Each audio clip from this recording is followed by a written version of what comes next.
Court में जवाब चाहूंगा आपका। वैकेंसी तो निश्चित रूप से आएगी, मान के चलिए आप। दो इसके एस्पेक्ट हो सकते हैं। पहला, सर ने कहा न्यू एजुकेशन पॉलिसी उसके अकॉर्डिंग आ सकती है, लेकिन ये मान के चलिए कि वैकेंसी निश्चित रूप से आएंगे, क्योंकि आगे लोकसभा चुनाव है और लोकसभा चुनाव से पहले सरकार ने एक 100 डेज की अपनी कार्य योजना भी बनाई है, 100 दिन की।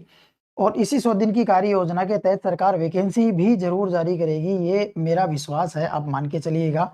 इसलिए सर, आप जो बात कर रहे हैं वैकेंसी आएगी नहीं आएगी, इस पे तो मैं मुझे श्योर हूं मैं कि मुझे लगता है कि वैकेंसी जरूर आएगी, सब मान निश्चित के रूप से चलिए आप। एकदम सही बात है सर। 100 दिन की कार्य योजना के संदर्भ में जैसा आपने बताया था, मैंने भी इनको पहले बताया था कि एजुकेशन डिपार्टमेंट को निर्देश था कि कहाँ कहाँ पद खाली हैं। अभी शिक्षा मंत्री मदन दिलावर जी का भी एक स्टेटमेंट आया है, तो निश्चित रूप से वैकेंसियां आनी है, चाहे लोकसभा चुनाव हो या वैसे भी एक प्रोसेस के तहत ये चीजें आती हैं। फिर भी यदि हम नाउम्मीद के साथ, निराशा के साथ जीते हैं तो शायद मुझे लगता है कि मूर्खता है। क्योंकि इस लड़की को किसी ने नहीं कहा कि सर मेडल जीतेगी, लेकिन इस लड़की की उम्मीद थी कि मैं खेलूंगी, और ये लड़की कल अर्जुन पुरस्कार इसने जीता है और 5-6 मेडल जीते हैं। तो मैं कहता हूं कि कहीं हमें अपने ऊपर इतना वर्क करने की आवश्यकता है कि हमें ये प्रश्न पूछना बंद कर दें कि वैकेंसी कब आएगी। हाँ सर, क्या बोल रहे थे? क्योंकि डिपार्टमेंट में जो है वो ये काम शुरू हो गया है कि वैकेंसियां कहाँ हैं, खाली हैं, उनके पद हैं, खाली वैकेंसियों की सूचना मांगनी शुरू हो गई है। तो आप मान के चलिए वैकेंसी आपकी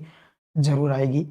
निश्चित ये रूप से। और इस तरह बहुत सारी वैकेंसियां खाली हैं, पद खाली हैं, अभी डीपीसी होने वाली हैं, और मुझे लगता है पदों की संख्या और ज्यादा बढ़ेगी। तो ये तो प्रश्न बेमानी वाला सा है, ये प्रश्न किसी से मत पूछा करो। मैं भी इसको बार बार बोलता हूँ, मत पूछा करो। आप अपनी प्रिपरेशन पे पूरा ध्यान केंद्रित कीजिए, वहां अपन बेटर कैसे कर सकते हैं, अपने ऊपर इंटरनल वर्क इतना करो कि आपको कभी भी वैकेंसी आए बहुत बेहतर कर पाए।